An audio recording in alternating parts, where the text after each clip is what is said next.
en hommage à Jean-Michel Sainte-Jouan, tout simplement, parce que cela fera un an dans 8 jours qu'il nous a quittés, le 18 mars 2021. Donc c'est vrai qu'au moment de fixer la date de cette soirée du compagnonnage, on s'est dit que ça pouvait être une bonne chose de le faire à ce moment-là, en fait. Voilà, comme un hommage, comme une manière de parler de son travail aujourd'hui, mais aussi de réunir un certain nombre de personnes qui l'ont connu, qui ont apprécié son œuvre, apprécié son regard, apprécié son parcours. Et on peut parler de son actualité ce soir. Donc on est un certain nombre de personnes associées à cette soirée aujourd'hui. Avec moi sur scène, ou plutôt sur le sol, on a, je vais commencer comme ça, à partir de ma gauche, Michel Gauthier, qui est conservateur au Musée national d'art moderne et qui a notamment organisé une exposition dans laquelle le jeu de topo, qui est à ma droite, était présent. Gilles Gasparina, critique d'art, qui intervient aussi à la Fondation Pernod Ricard pour les entretiens sur l'art, et que j'ai invité parce qu'elle a écrit un texte au moment de la première exposition de Jean-Michel Sainte-Jouan à la galerie Art Concept. Et puis on le verra tout à l'heure avec l'un des témoignages que j'ai recueillis. Il y a toujours cette idée de faire parler différentes générations sur le travail de Sainte-Jouan qui est intéressant ô combien dans son approche. Et Fabrice Ergotte, tout au bout, qui est ici directeur du Musée d'art moderne de Paris, comme on dit maintenant, il me semble, et plus de la ville de Paris, et qui avait organisé la rétrospective Jean-Michel Sainte-Jouan en 1995 au Centre Pompidou. Donc voilà, des personnes qui connaissent le travail à titre divers. Et pendant la soirée, on aura un certain nombre de témoignages, soit écrits, que je vais vous lire, de personnes qui ont exposé Jean-Michel, ou de témoignages sur place. Je pense notamment à Olivier Antoine et Henri Griffon, qui nous parleront aussi un petit peu de Jean-Michel et de leur rapport à son travail et à sa personne. Pour commencer, j'avais fait ça quand on avait fait les masterclass avec les jeunes artistes. Je voulais juste expliquer pourquoi, avant de laisser la parole aux intervenants, expliquer pourquoi Jean-Michel Sainte-Jouan, d'une certaine manière, faisait partie du 23e prix de la Fondation Pernod Ricard, alors que ce n'était pas un jeune artiste. Et je vais vous expliquer ça en vous montrant aussi quelques premières images. Les deux portraits que vous avez au-dessus de nous, le portrait de gauche, c'est un portrait donc, que vous voyez bien de 1960, avec l'un des équilibres de Cailloux, et le FRAC Pays de la Loire, en m'envoyant un certain nombre de photos de leur exposition en 2011, m'a envoyé aussi de photos où on voit Jean-Michel en train de regarder un équilibre de Cailloux beaucoup plus récent. Donc je trouvais que c'était une manière de boucler le parcours de l'artiste entre 1960 et 2011, surtout que cet artiste, c'est quelqu'un qui a eu cet aphorisme qui a donné le titre à la rencontre de ce soir. C'est indiscutable, on finit par boucler la boucle. L'important, c'est le diamètre de la boucle. Plus il est grand, plus grande aura été l'aventure. Donc voilà, je trouvais amusant d'avoir ces deux portraits en vis-à-vis. Les raisons pour lesquelles Jean-Michel Sainte-Jouan est intégré dans le prix de la Fondation Pernod Ricard cette année, pour moi, c'est en raison de trois raisons principales. La première, je dirais, c'est une raison, j'espère que nous partageons tous, c'est-à-dire de croire dans la contemporanéité des œuvres, c'est-à-dire que les œuvres sont à la fois du moment où elles ont été créées, donc des années 60, 70, 80, mais aussi du moment où on les regarde. Donc pour moi, le travail de Sainte-Jouan est aussi bien les années 60 que des années 2020, puisqu'on découvre son travail, on voit ses œuvres en 2022. Donc il fait partie de ce débat ou de cette conversation autour de l'art contemporain qu'on peut avoir. Et évidemment, la manière dont on regarde l'art aujourd'hui est très différente, ou en tout cas un peu différent de la manière dont on regardait l'art dans les années 60. Et typiquement, certaines peintures des années 80, 90, ces peintures où les visages et les paysages sont à peu près au même niveau, ou en tout cas, voire même au même niveau, ou en tout cas articulés ensemble, elles me paraissent promouvoir un nouvel ordre environnemental, quelque chose d'un rapport entre le corps humain et la nature, qui est sans doute un thème aujourd'hui qui nous intéresse. m'intéresse. Après, l'une des raisons pour laquelle il est inclus dans le prix, c'est que je trouve toujours très intéressant de s'intéresser à des artistes de différentes générations, donc de ne pas avoir d'œillères. Je pense que le fait de ne pas avoir d'œillères est sans doute une leçon de Jean-Michel Sanjuan, donc de pouvoir voir dans une exposition une œuvre de 66 et une œuvre de 2022, c'est pour moi très intéressant.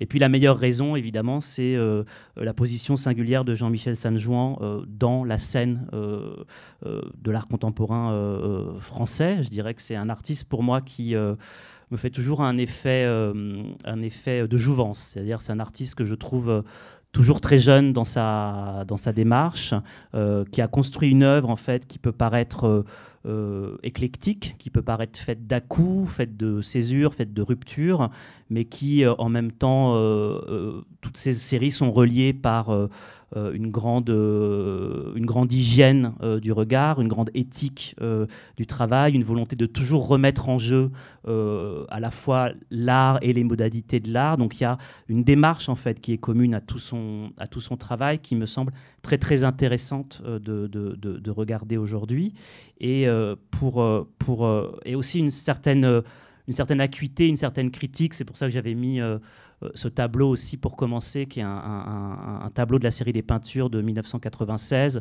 où vous avez cette trace de peinture rouge et puis ce couteau qui surplombe en fait, qui me semble aussi très emblématique de la manière acérée et de la manière un petit peu directe, franche, ou en tout cas la volonté de se cotiner quelque chose, ou pas de remuer le couteau dans la plaie ou le couteau dans la peinture, mais voilà, il y a quelque chose là-dedans qui me plaît beaucoup. Et la manière dont j'ai rencontré le travail de Jean-Michel Sanjuan, ce qui va me permettre de commencer à parler de son travail avec les charges objets. Le protocole de ce soir, en fait, c'est que toutes les personnes qui sont réunies ici vont à chacune parler d'une série ou d'une œuvre particulière de Jean-Michel, au-delà de leur intérêt pour son travail. Donc on va suivre comme ça le parcours de Jean-Michel Sanjuan de manière chronologique, et on commence avec les charges objets. Donc moi j'avais rencontré Jean-Michel Sanjuan à l'occasion de cette exposition qui s'appelait Opération Contact.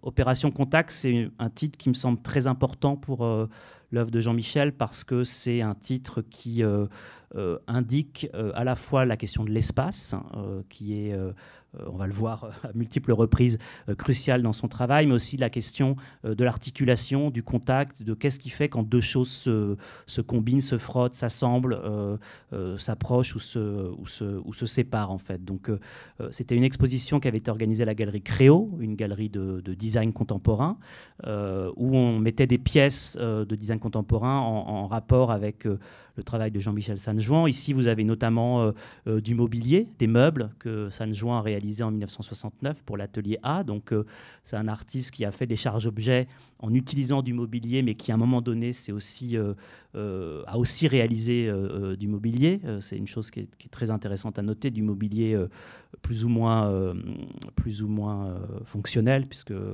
le fauteuil que vous avez sur votre gauche est un fauteuil à bascule, en fait, qui demande évidemment d'avoir un contact particulier au sol, d'avoir une position particulière dans l'espace. Et je vous montre un certain nombre d'œuvres de cette période des charges-objets, où vous avez toujours... alors pour ceux qui connaissent, les charges-objets sont peut-être la série la plus connue de Jean-Michel Sanjuan, mais pour ceux qui ne connaissent pas, c'est une série d'œuvres entre 1962 et 1967, où il va donc très tôt quand même. C'est le début du pop art, c'est quelques années après le début du nouveau réalisme. C'est un moment où les leçons, on va dire, du surréalisme et de Marcel Duchamp commencent à être digérées par les jeunes artistes. Mais c'est quand même très très tôt ce moment où Jean-Michel Sanjuan fait ses courts-circuits avec des œuvres d'art, avec donc des objets qui sont souvent des clins d'œil à la peinture ou au format tableau, plus exactement, que ce soit les châssis, que ce soit des toiles, mais c'est souvent des bâches qu'on peut trouver dans le commerce, pour des bâches de boutique, auxquelles il va venir ajouter des objets, donc ajouter par exemple des roulettes sur l'image que vous avez ici, ou dans l'image que vous avez là sur votre droite, vous avez un contact entre une bâche avec différentes bandes chromatiques et puis une réglette que vous avez en bas, qui est un système numérique, donc cette association entre un système numérique et un système chromatique, ou alors le fait de montrer le châssis à l'envers, le fait de montrer le châssis sans œuvre, ou ici de venir mettre ce grillage sur cette surface de tissu plastique. L'un des premiers témoignages que je voulais lire par rapport aux charges-objets, c'était un témoignage de quelqu'un qui nous a quittés également, qui était Anne Tronche, qui était une personne très proche de Jean-Michel Sanjuan, qui a notamment écrit dans la monographie parue à l'occasion de l'exposition au FRAC des Pays de la Loire. Anne Tronche qui a connu Sanjuan, évidemment, dans les années 60. Je vais juste vous lire un extrait de son livre « Chronique d'une scène parisienne, l'art des années 60 », parce qu'elle parle des charges-objets avant de parler des autres séries. Depuis 1962, date de la conception de son premier charge-objet, l'artiste avait en effet conduit une réflexion en direction de l'objet, usuel de préférence, consistant à associer à d'autres, tout aussi usuels, en dehors de considérations par trop logiques, afin que leurs fonctions respectives, momentanément suspendues, soient perturbées par ces confrontations. Les matériaux, les couleurs, les formes des objets s'affrontaient le plus souvent dans des configurations insensées, tels ces pieds de chaise métalliques superposés devant un pare-feu, ce rouleau de grillage vert placé au centre du squelette en bois d'un kayak, ou encore ces éléments de cuisine reliés entre eux par des coussins rouges.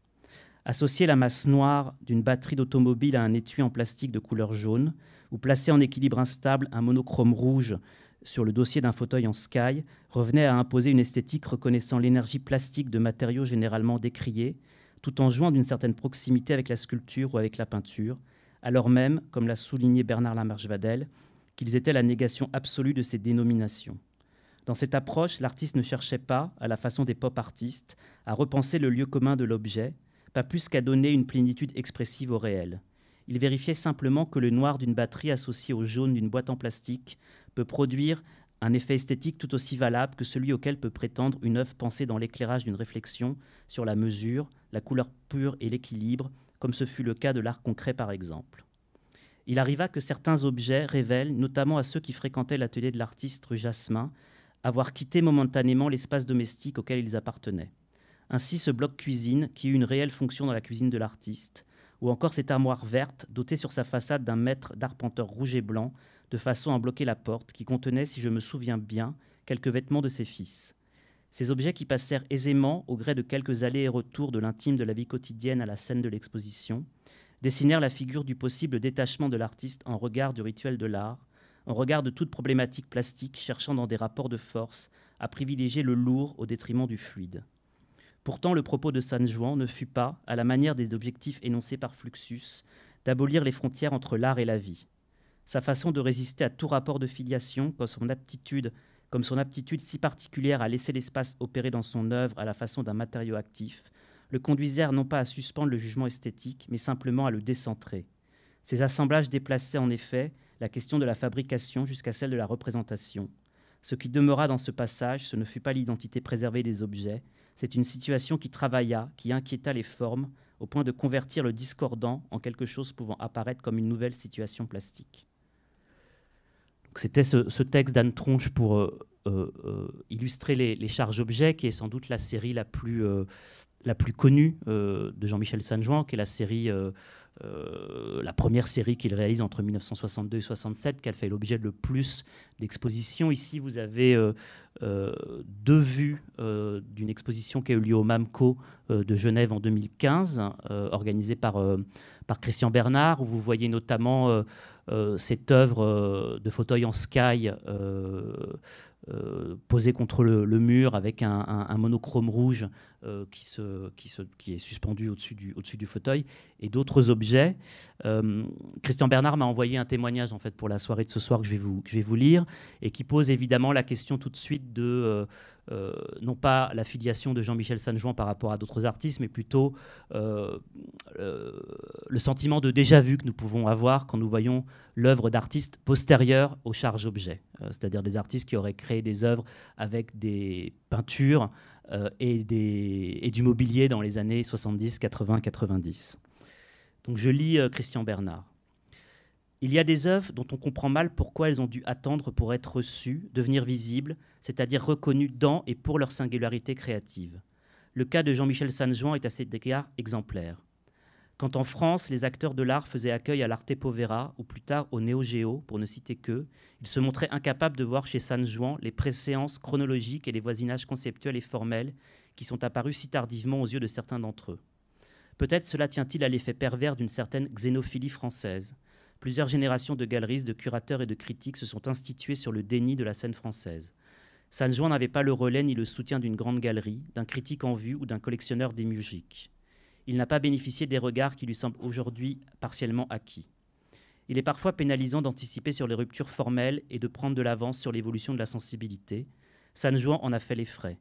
Il a beau avoir eu à sa façon l'intuition de la post-abstraction et des furniture sculpture dans la première moitié des années 60, c'est au John M. Armleder des années 80 que l'on rapporte aujourd'hui ses gestes décisifs. L'histoire donne souvent une seconde chance aux œuvres fortes. Souhaitons que Sanjuan en bénéficie durablement. Je voudrais pour conclure saluer ici Thierry Raspail qui a su montrer Sanjuan quand nous regardions presque tous ailleurs. Christian Bernard fait ici référence à une exposition qui a eu lieu en 1986, qui était l'une des premières expositions des charges-objets. Pour terminer sur cette série, vous avez encore à nouveau le fauteuil et carré de toile rouge sur la gauche, et puis l'œuvre dont parlait Anne Tronche dans son texte, Fulmen. Vous avez cette association entre cette batterie noire et cet étui d'aiguille à tricoter. Ici, vous avez des vues d'exposition de la première exposition de Jean-Michel Sanjuan en 1964, qui était une exposition collective qui s'appelait Poulet 20 nouveaux francs, à la galerie Yvette Morin, rue Jacob, si mes souvenirs sont bons, où vous avez un ensemble d'œuvres de cette époque-là, de la série des charges-objets, notamment le bloc cuisine tout en haut à gauche, et vous voyez aussi cette question du display en fait, et de l'articulation des œuvres les unes avec les autres, qui est très très tôt dans le travail de Jean-Michel Sanjuan, dès 1964, avec cette articulation à la fois des objets entre eux dans chacune des œuvres, mais aussi des œuvres entre elles à l'intérieur d'une exposition. En fait. Donc cette opération contact, elle est, je dirais, au carré, voire même au cube, quand vous êtes dans une exposition plus rétrospective de l'artiste. Ici, je vous ai mis quelques dessins préparatoires à ces charges-objets pour aussi citer cette pratique, je dirais, de préparatoire et de dessin de Jean-Michel Sanjuan. Et une vue d'atelier dont parlait Anne Tronche de la rue Jasmin, où vous voyez la manière dont le travail était justement au travail, avec au sol l'œuvre que vous avez vue tout à l'heure avec le mobilier. Parmi les charges-objets, en 1963, il y a un objet très particulier qui aura une vie propre, qui s'appelle le jeu de topo, qui va me permettre de commencer la discussion et de cesser ce monologue sur Sanjuan avec Michel Gauthier, qui est ici à ma gauche. Mais peut-être avant de parler du jeu de topo proprement dit, je voudrais te demander en fait voilà, simplement un sentiment général sur l'œuvre de Jean-Michel Sanjuan et puis la manière dont tu l'as rencontré en tant que critique d'art et commissaire d'exposition et historien d'art. Alors, oui, je vais répondre à ça, mais ça marche, oui. Mais avant, je voudrais revenir peut-être dire deux mots sur les charges objets, parce que tu disais qu'elle s'achevait en 1967, et ce qui est absolument prodigieux avec les charges objets, c'est qu'au fond, alors même que Duchamp n'est pas mort, alors même que le ready-made commence d'une certaine façon, parce que le ready-made ne commence au fond qu'à partir de la fin des années 50, même s'il est créé bien avant, il n'a d'existence dans la conscience artistique contemporaine qu'à ce moment-là. Alors même que le ready-made est en train de s'imposer comme l'une des formules, un des événements artistiques majeurs, Sanjuan comprend que le ready-made va finir par devenir une forme. Et que d'une certaine façon, et c'est ça que les charges-objets nous disent, et ça c'est tout à fait...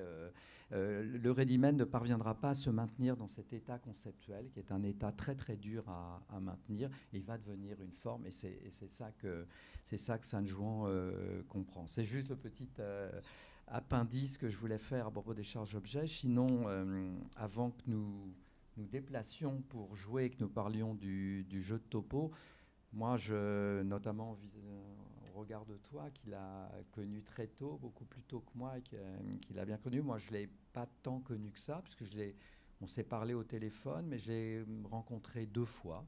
J'ai été 2 fois à la Flèche, alors que je préparais l'exposition Air de jeu, mais Air de jeu AIR sans le...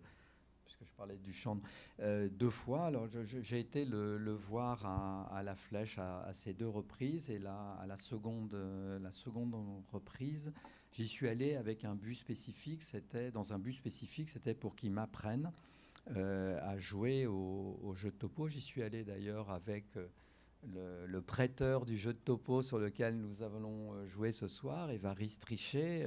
Nous y sommes allés ensemble, et tu te souviens que Jean-Michel nous a appris à jouer au jeu de topo, et ensuite nous avons donc j'ai présenté dans l'exposition que tu évoquais le jeu de topo. J'avais découvert assez largement, je connaissais Saint-Jouan, mais l'exposition de Fabrice a été celle par laquelle j'ai découvert le travail et son importance. Mais c'est l'un des artistes dont j'ai l'âge qui m'aurait permis d'avoir une relation plus suivie avec lui, et ça sera un des regrets de ma vie que de n'avoir pas su le faire, et de n'avoir contacté Saint-Jouan qu'à la fin de sa vie, enfin pas à l'extrême fin, alors qu'il était encore tout à fait valide. Et ça a été une journée, tu t'en souviens, Évariste, absolument magnifique, passé avec lui à parler de ses pierres, du jeu de topo, mais aussi de tas d'autres œuvres. Voilà. Peut-être je vais poser la même question à Gilles et Fabrice sur, peut-être en commençant avec Fabrice, sur la rencontre avec Jean-Michel Saint-Jouan, le moment où vous avez découvert son œuvre, et peut-être les circonstances de la rétrospective au Centre Pompidou.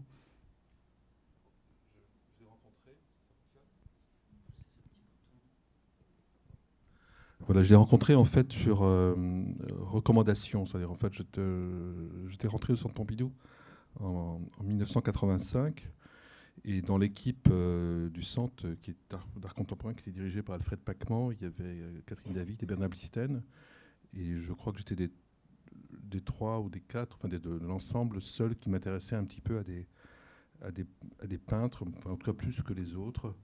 Et Alfred Pacman, je crois, revenant de Lyon, ou l'ayant rencontré, ou ayant croisé Jean-Michel Saint-Jouan, m'a dit « Mais Fabrice, vous devriez aller voir, ou tu devrais aller voir cet artiste Jean-Michel Saint-Jouan. » Et donc avec une docilité, j'ai de curiosité, en tout cas, je l'ai appelé et je suis passé le voir rue Jasmin. Et c'est au moment où il commençait à... il était en plein dans les peintures on a vu quelques-unes sur ces peintures noires, sur les espaces peintures, qui sont ces peintures avec des masques noirs sur fond blanc. Et je ne sais plus si c'est au moment où il faisait, où il avait commencé à faire, où il n'avait pas encore fait la série la suite en 15, qui est une série absolument extraordinaire de 15 tableaux qui se suivent et se superposent, d'assez grand format. Et je l'ai rencontré à partir de ce moment-là, et on s'est vu régulièrement, et il m'a montré son travail, les charges objets, les différentes périodes, et en insistant beaucoup sur le fait que pour lui, c'était un seul travail, c'est-à-dire qu'il n'y avait pas de rupture.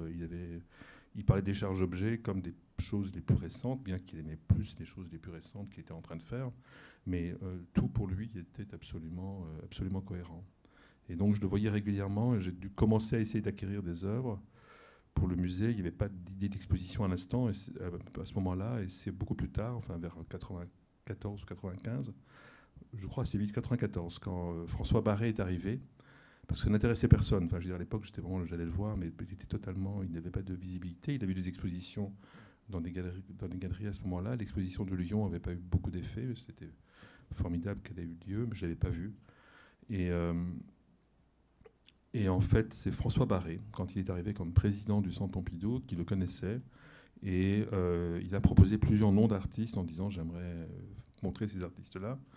Et je lui ai dit que moi, je connaissais Jean-Michel Saint-Jouan, dont il avait parlé, et que je serais très heureux de faire une exposition. Et c'est comme ça, très simplement, que les choses se sont mises en place, et qu'on a travaillé sur l'exposition avec lui, avec ses fils, pour mettre ce projet en place en 1995. On verra des photos tout à l'heure des vues de l'exposition. Gilles, même question. En fait, Il me semble que la rencontre avec Jean-Michel était beaucoup plus récente. Oui, plus récente en effet. Oui, c'était 2015, donc oui, je ne l'ai pas croisé avant cette date-là. C'est grâce à Olivier Antoine, que je remercie d'ailleurs de cette découverte, qui m'a proposé en fait au printemps 2015, je crois, d'écrire un texte pour l'exposition, enfin pour le catalogue qui allait accompagner sa première exposition à la galerie Art Concept. Et je me suis rendu compte, enfin voilà, j'ai complètement découvert ce travail que j'avais absolument jamais croisé, alors ni au musée d'art moderne de la ville de Paris, ni au centre Pompidou. Je suis passée complètement à côté. Et alors j'ai pas eu la chance de le rencontrer, malheureusement. On a échangé longuement par téléphone, mais c'est vrai que j'ai comme font les critiques d'art, hein, j'ai lu ses catalogues, je me suis documentée, j'ai vraiment regardé en détail. Série après série, tout ce qu'il avait pu faire depuis les années 60, et j'ai été assez surprise en fait de me rendre compte que, comme on le dit depuis tout à l'heure, on était un petit peu passé à côté de lui. Enfin, en tout cas, l'histoire de l'art français, et évidemment encore plus l'histoire de l'art international, était complètement passée à côté de lui, alors que en voyant ses formes, il y avait une actualité, une fraîcheur, enfin quelque chose vraiment de tout à fait...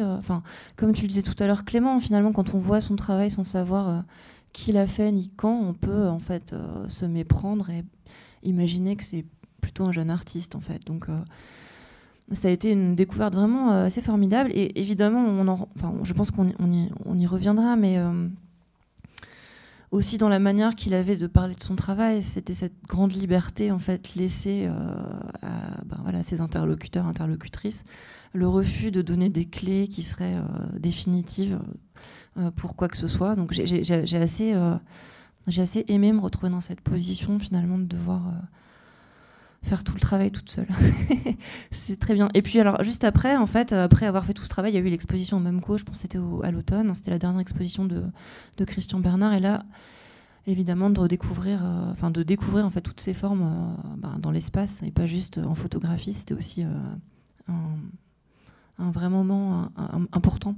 Et j'ajouterais pour terminer que justement Olivier a un peu pris cette fraîcheur au pied de la lettre, puisque je crois 1 ou 2 ans plus tard, il a fait une exposition où se croisait le travail de Jean-Michel Sanéjouan avec celui de Jacob Cassé, alors sur des œuvres très précises qui étaient des œuvres qui montraient les châssis, qui jouaient vraiment sur la matérialité de la peinture, leur format. Et je sais pas, moi j'avais pas vu cette exposition parce que c'était dans une foire, mais je me demandais en fait quelles avaient pu être les réactions c'était à Frise, je crois, donc des Anglais notamment.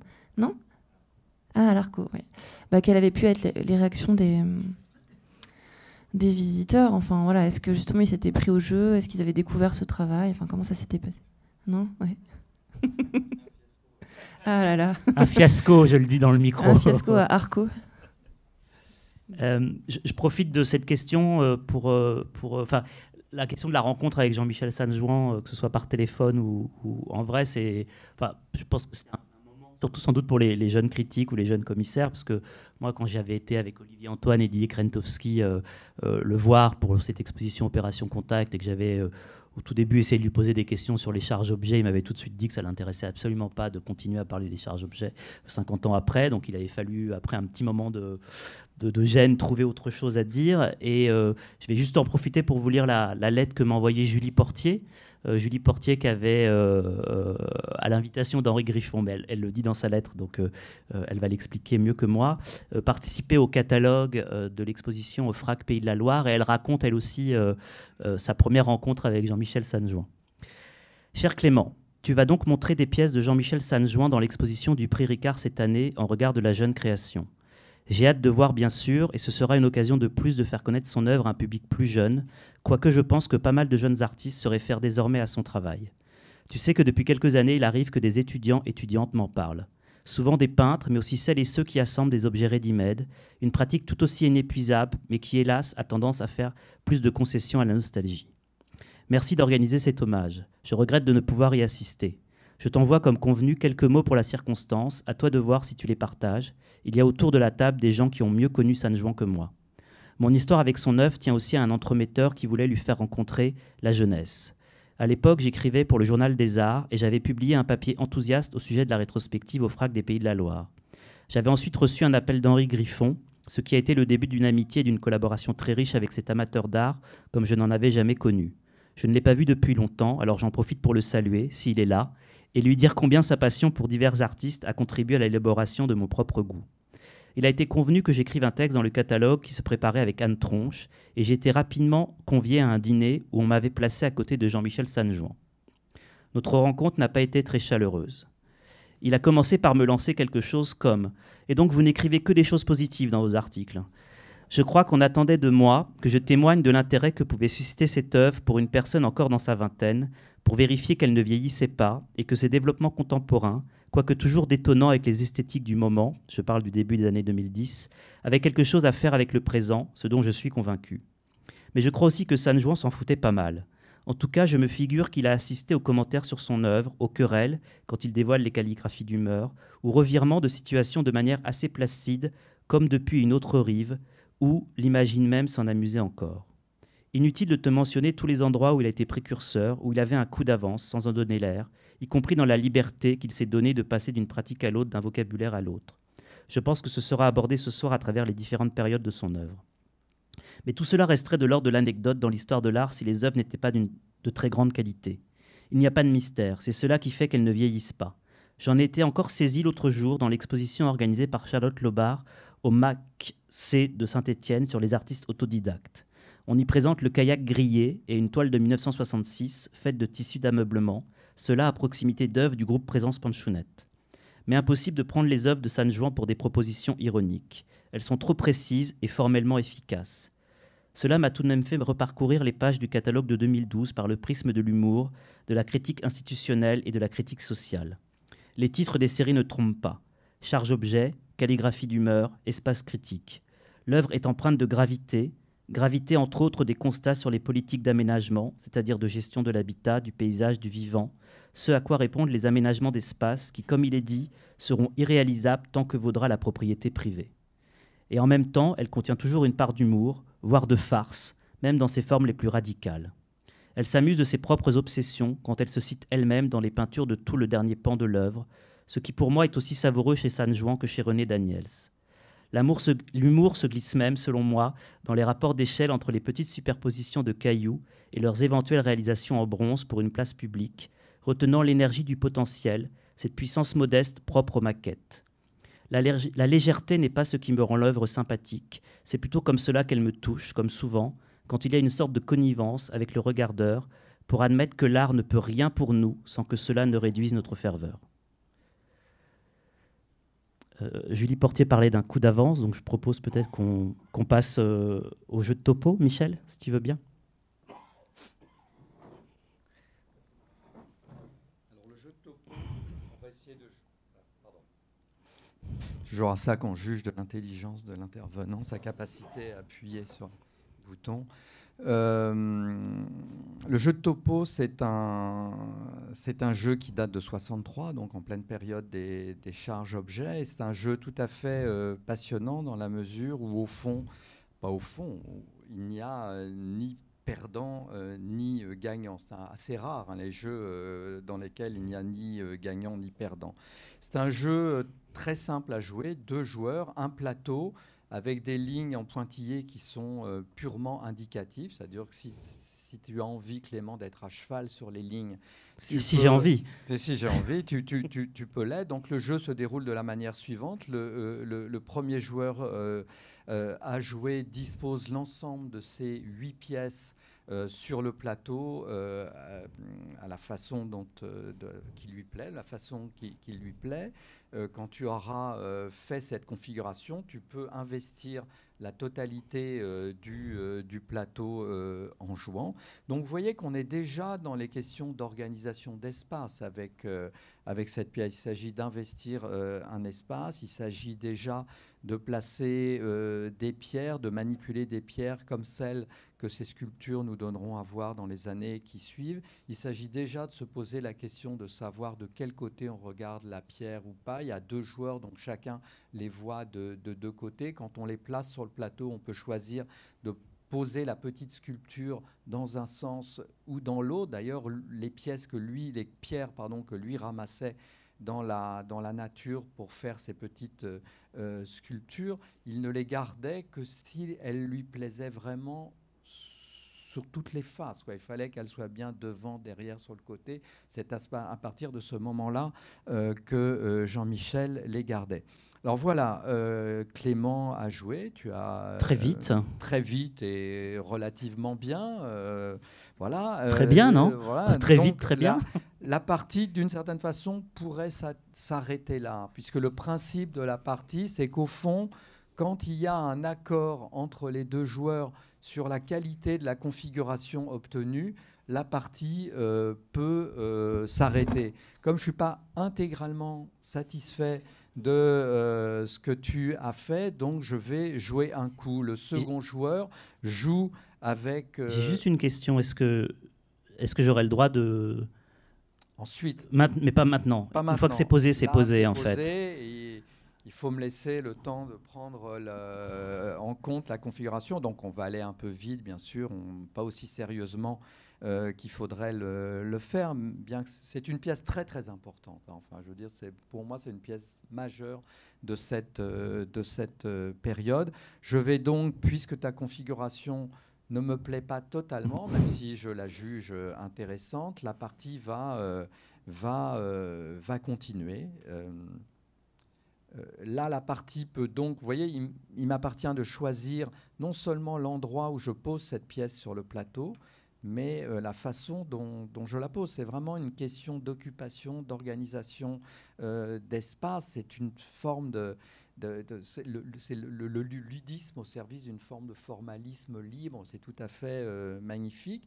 Et la question maintenant se pose à toi de savoir si tu veux que la partie se poursuive ou pas. Puisque la partie sera close, c'est magnifique dans ce jeu, lorsqu'au fond, toi et moi, alors que nous avons deux points de vue différents, moi je vois la chose dans ce sens et toi dans l'autre, nous serons d'accord pour convenir que la configuration, la composition est satisfaisante, et en un mot est belle, d'une certaine façon. Voilà, donc c'est ce jeu que San Juan, son jeu, on est en 63, vous avez l'air un peu comme ça. Non, mais c'est tout à fait magnifique d'imaginer un artiste qui conçoit ça en 1963. C'est une pièce tout à fait formidable.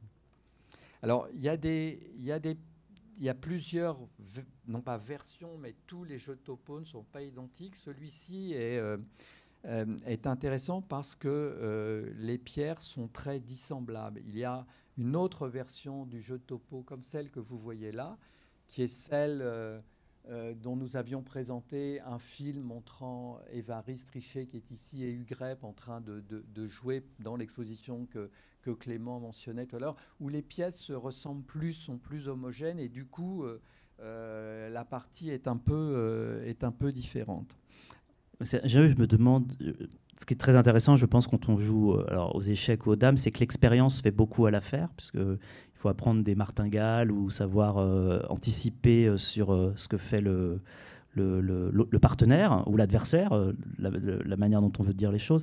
Ici, ce qui est intéressant, c'est que d'anticiper sur ce que tu vas faire n'a aucun intérêt pour ce que je vais faire moi, en fait. Ou en tout cas, c'est sur le résultat commun de ce que nous allons faire. Peut-être ce qu'on peut dire aussi, c'est que le caillou, que ce soit le caillou, le silex, la pierre, c'est quelque chose qui est dans le vocabulaire de Jean-Michel San Juan depuis le début jusqu'à la fin.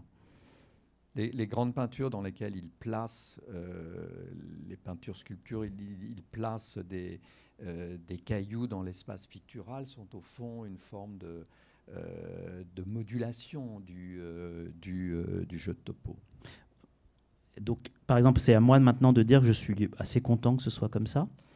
Très bien. Alors, je pense on va prendre une photo pour immortaliser l'état d'avancement. C'est une très belle réalisation. C'est une forme de peinture-sculpture, enfin, d'organisation d'espace tout à fait satisfaisante. Moi, je suis assez d'accord aussi pour que le jeu s'interrompe, pour que la partie s'interrompe là. Du côté de là où je la vois, elle est belle. Et je crois que Jean-Michel, si j'ai bonne mémoire, nous avait dit, Évariste, qu'il était bien à la fin que peut-être les deux joueurs... voilà, échange Mhm. pour savoir si nous sommes satisfaits de l'organisation obtenue à partir de points de vue qui sont des points de vue opposés. Est-ce qu'elle te plaît autant de ce point de vue-là? Plus. Ouais, Et toi, non. moins peut-être. Non, non, non, non. Ça, je trouve ça vraiment très, très Oui, bien. moi aussi. Ouais, d'accord. Ouais. Très bien. Bah, On s'arrête là. L'une des règles, c'est que toi, tu n'as pas le droit de ramener tes pions voilà. ou tes cailloux en réserve. Voilà, donc, en fait, une fois qu'ils sont sortis, il faut faire avec. Et ça, absolument. Et ça se joue coup par coup. C'est-à-dire qu'on, voilà, de la même façon qu'au fond, quand on pose une tache de couleur, un trait, on le joue au coup par coup. Il est très rare qu'on peigne des deux mains. Bon. Et voilà, là, on joue aussi au coup par coup. Vraiment, c'est une très belle pièce aussi. J'ajoute quelque chose d'autre sur la question, qui est une question assez cruciale, que se sont posés de nombreux artistes sur quand est-ce que l'œuvre est finie. Hein, quand est-ce que l'œuvre est finie? Alors, vous savez qu'à cette question, Olivier Mosset avait une belle réponse. Il disait quand elle est vendue. Mais là, c'est une autre réponse qu'il faut apporter à cette question. Voilà, bah, j'étais très content de jouer. Moi aussi. Et je voulais proposer, Michel, si tu en es d'accord, de reprendre cette place. Et ouais. Si jamais quelqu'un dans le public veut descendre jouer avec Michel pendant... C'est tout à fait possible. Les règles sont simples. Moi, j'ai juste une question. Bien sûr. Comment dire, les échanges entre les joueurs font partie du jeu. Enfin, je veux dire, l'idée de pas juste contempler la disposition, mais aussi en parler. Oui, alors, comme quand nous étions allés voir Jean-Michel pour qu'il nous apprenne à jouer au jeu de topo, c'était aussi dans la perspective de réaliser un film qu'on peut trouver d'ailleurs sur le site de l'artiste, pour réaliser un film qui serait diffusé pendant l'exposition. Et la question de savoir s'il fallait que ce soit silencieux ou pas, s'il fallait donc conserver les propos, les échanges entre les deux joueurs. Et Jean-Michel avait dit, mais oui, bien sûr, c'est intéressant. Si vous allez d'ailleurs voir ce film, cet enregistrement, on voit que les deux joueurs, Hugues Reb donc Évariste Richer, discutent, parlent, font des remarques. Oui, tout à fait. Non, c'est un embrayeur aussi d'échanges, de situations, cette pièce-là. Je vous invite vraiment à rejoindre Michel, l'un ou l'une d'entre vous. Ou si personne du tout. Voilà. Formidable, merci. Et donc on parlait d'une organisation d'espace à un petit format, et on va passer avec Gilles à une autre série qui est la série des... Enfin, le mot série me plaît pas tellement, un autre corpus en fait, ou un autre ensemble d'œuvres, qui est celui des organisations d'espace, qui a commencé en 1967, au moment où les charges-objets s'arrêtent, et Gilles, tu en as choisi deux en fait pour évoquer ce corpus. Oui, alors peut-être pour revenir sur le principe de cet ensemble, en 67, Saine Jouan, en fait, on pourrait dire bascule, en tout cas passe du côté de l'objet à celui de l'espace, en tout cas il élargit le spectre de son travail, et il se met à travailler avec comme matière première des espaces, comme il dit, concrets. Alors je ne sais pas s'il faut encore parler de peinture concrète, mais en tout cas, il y a vraiment cette idée de travailler à partir d'espaces qui existent, et qui existent dans leurs caractéristiques évidemment matérielles et spatiales, mais aussi dans leurs caractéristiques urbanistiques, paysagères, institutionnelles, enfin vraiment dans tout le panel, disons, des manières dont on peut définir un espace, évidemment pas simplement avec, je sais pas, des coordonnées spatiales ou géographiques.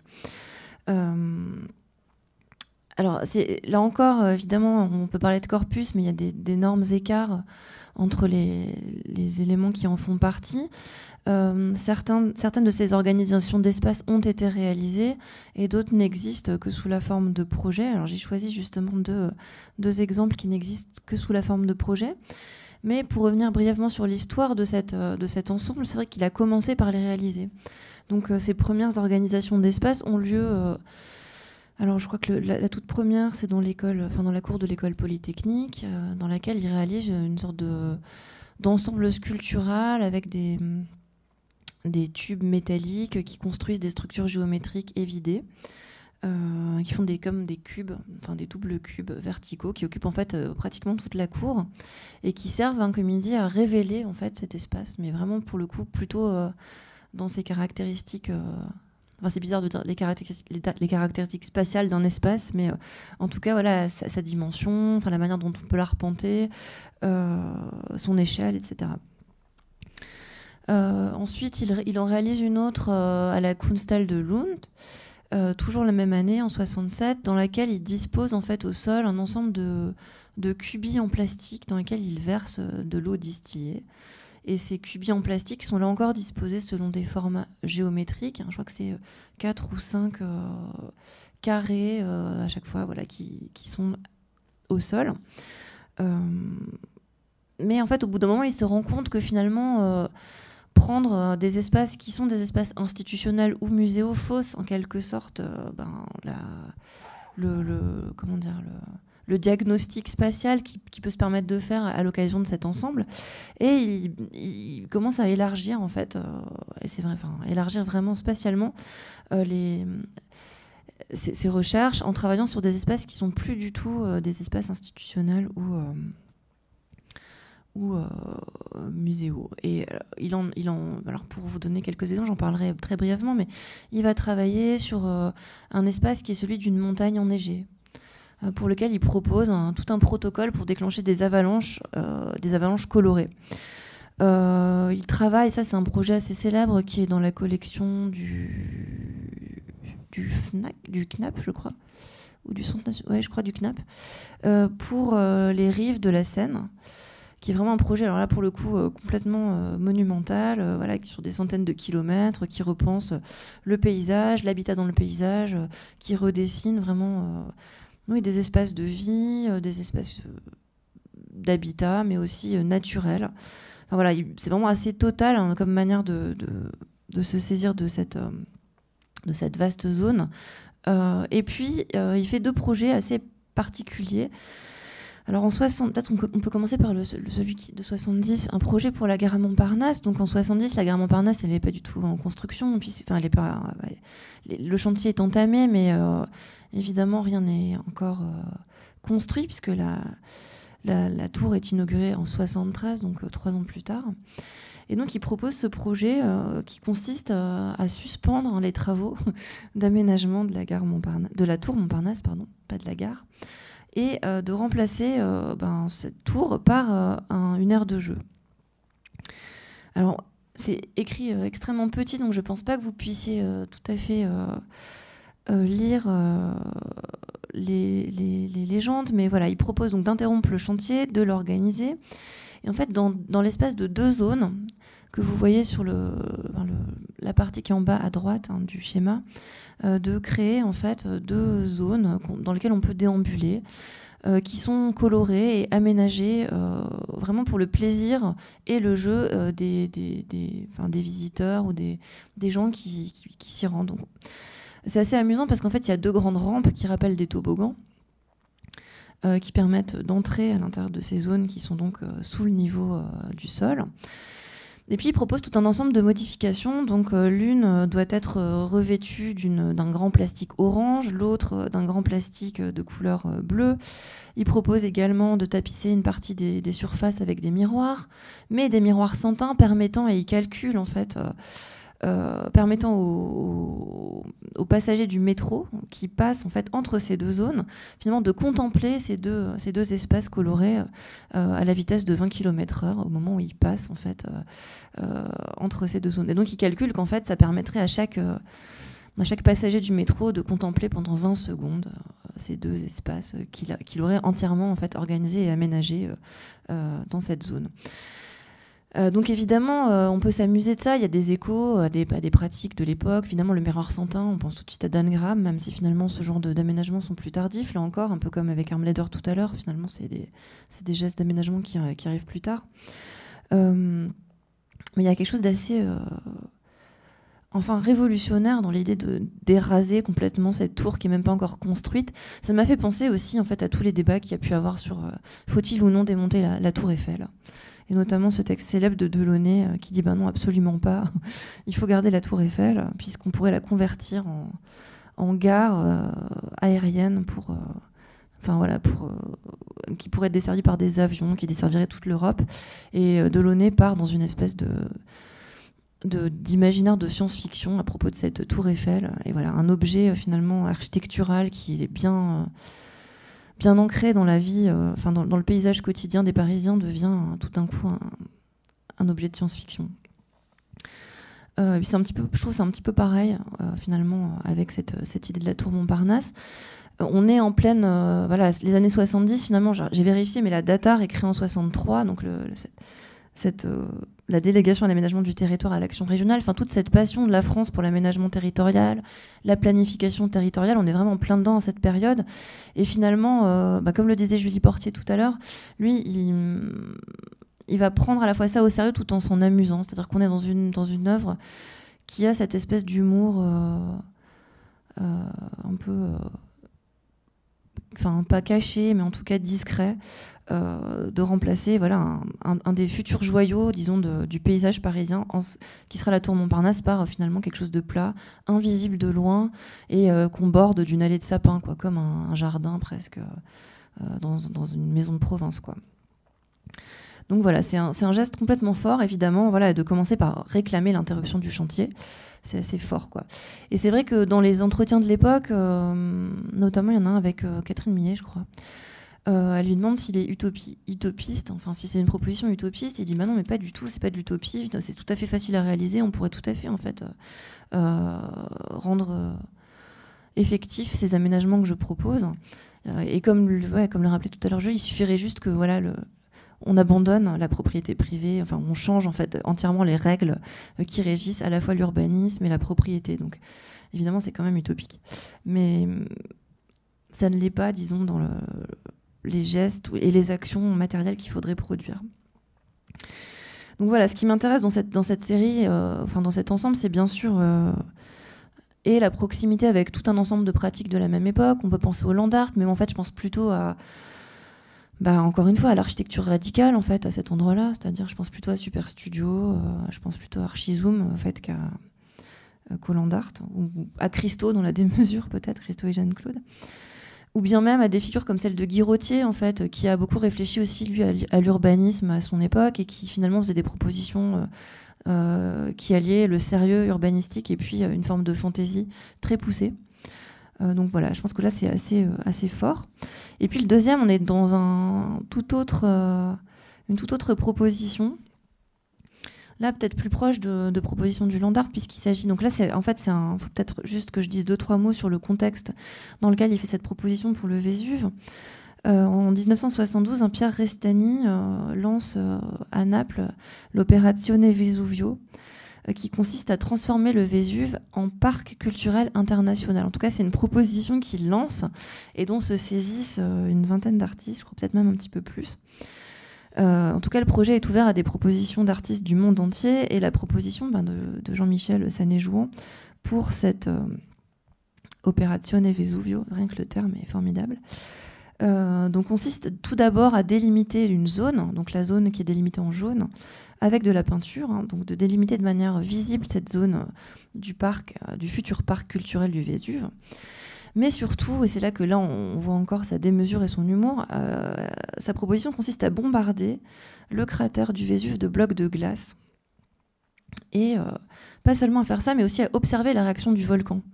Et donc à enregistrer, avec tout un ensemble de capteurs sonores et de dispositifs d'enregistrement, de capter la réaction de ce volcan à ce qu'il appelle une agression rituelle. Donc ça, c'est assez beau, je trouve, ce terme.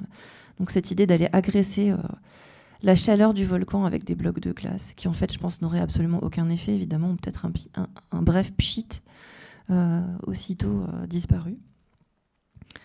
Voilà, évidemment, c'est complètement... il y a un geste tout à fait poétique de se mesurer à la puissance d'un volcan, avec des petits blocs de glace balancés du haut d'un hélicoptère.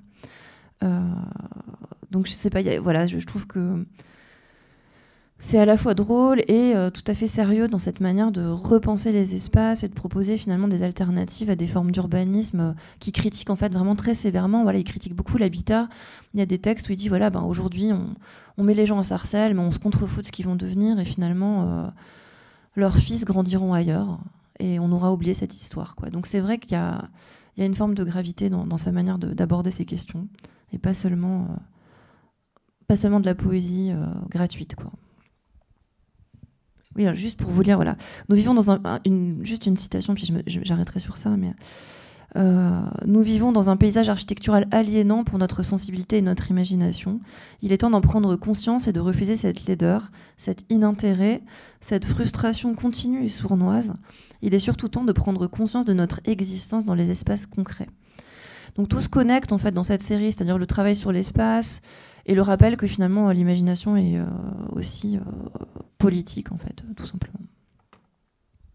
Merci Gilles. Ce qui est très intéressant avec ces projets aussi, c'est que dans ces années-là, Jean-Michel Sanjuan expose en 1970 au MoMA de New York dans l'exposition Information et au Guggenheim en 1972. Donc c'est quelqu'un qui est au moment, enfin dans les années 60, début des années 70, qui est tout à fait reconnu, ou en tout cas fait partie d'un groupe d'artistes européens qui expose aux États-Unis, et il est voilà, dans les passerelles que tu faisais avec le land art, l'art conceptuel ou d'autres types de pratiques, il est effectivement sur la carte, mais en même temps, c'est quelqu'un qui est, on aborde le corpus suivant, c'est quelqu'un qui, à partir de 1968, donc au moment où il développe les organisations d'espace, dont vient de nous parler Gilles, avec ce schéma en fait qui me fait quand même penser aussi à ce qu'on a pu imaginer pour le Centre Pompidou. En fait, il y a quelque chose de l'ordre du Luna Park ou du Fun Palace de Price, qui aurait pu être un des projets du Centre Pompidou. Il y a quelque chose là-dedans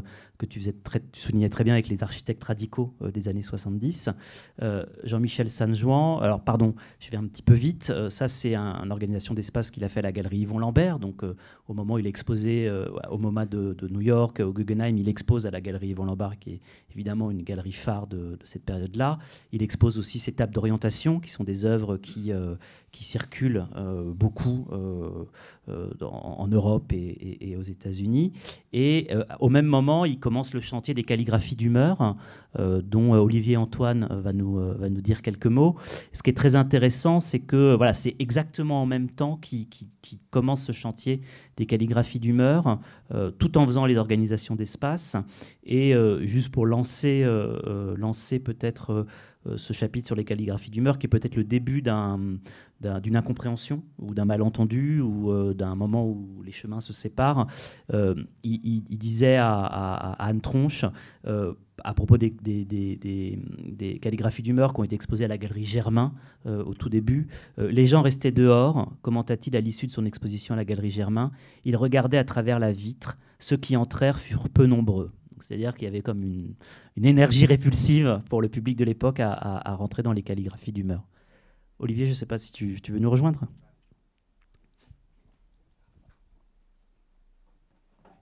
Non, bah non.